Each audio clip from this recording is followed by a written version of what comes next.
अस्सलाम वालेकुम। मोहम्मद सिद्दीक मिठू अरवा वाला मौजू कलाम। वाह कंहिं ख़ूब चयो आहे, चहिरे हुस्न सां गॾु किरदार ऐं नियत सां चमकंदो आहे। सुठी सुहिणी सोच ऐं इख़लाक़ जी ख़ूबसूरती उन आम चहिरे खे पाकीज़ा ऐं जाज़िब नज़र बनाईंदी आहे। वाह कंहिं ख़ूब चयो आहे, चहिरे हुस्न सां गॾु किरदार ऐं नियत सां चमकंदो आहे।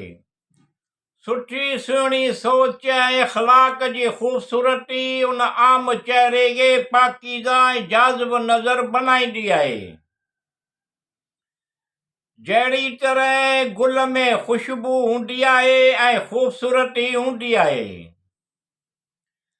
जहिड़ी तरह गुल में ख़ुशबू हूंदी आहे ऐं ख़ूबसूरती हूंदी आहे, अहिड़ी तरह ज़िंदगीअ में बेवफ़ा ऐं इज़त सां गॾु मोहबत हूंदी आहे। वाह कंहिं ख़ूब चयो आहे, चहिरे हुस्न सां गॾु किरदार ऐं नियत सां चमकंदो आहे। सुठी सुहिणी सोच ऐं इख़लाक़ जी ख़ूबसूरती उन आम चहिरे खे पाकीज़ा ऐं जाज़िब नज़र बनाईंदी आहे। जिते मोहबत में ख़ुलूस हुजे उते सुकून ख़ुदि अची वेंदो आहे। जिते मोहबत में ख़ुलूस हुजे उते सुकून ख़ुदि अची वेंदो आहे। नियत साफ़ मंडल आसान ज़िंदगीअ खे बामक़सद बनाईंदी आहे। वाह कंहिं ख़ूब चयो आहे, चहिरे हुस्न सां गॾु किरदार ऐं नियत सां चमकंदो आहे। सुठी सुहिणी सोच ऐं इख़लाक़ जी ख़ूबसूरती उन आम चहिरे खे पाकीज़ा ऐं जाज़िब नज़र बनाईंदी आहे। वक़्त सां गॾु कॾहिं सोचियो बि कोन हूंदो, कुझु ख़्वाब पुठियां रहिजी वेंदा आहिनि ऐं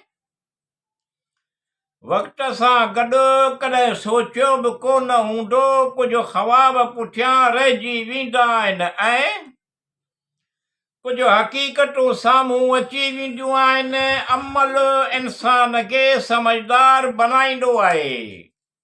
वाह कंहिं ख़ूब चयो आहे, चहिरे हुस्न सां गॾु किरदार ऐं नियत सां चमकंदो आहे।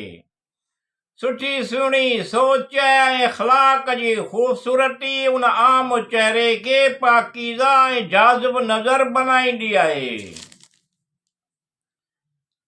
हुस्न वक़्त सां गॾु झको थी वेंदो आहे। हुस्न वक़्त सां गॾु झको थी वेंदो आहे। हुस्न सलूक बाक़ी रहंदो आहे।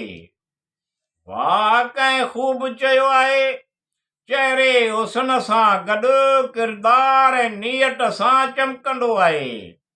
सुठी सुहिणी सोच ऐं इख़लाक़ जी ख़ूबसूरती उन आम चहिरे खे पाकीज़ा ऐं जाज़िब नज़र बनाईंदी आहे। ॻाल्हियुनि में नरमी ऐं रवैयनि में ख़ुलूस हूंदो आहे। ॻाल्हियुनि में नरमी ऐं रवैयनि में ख़ुलूस हूंदो आहे। आवाज़ जो लहजो, ख़ामोश निगाह, मिलण जो अंदाज़ दिलि महसूस करे वठंदो आहे।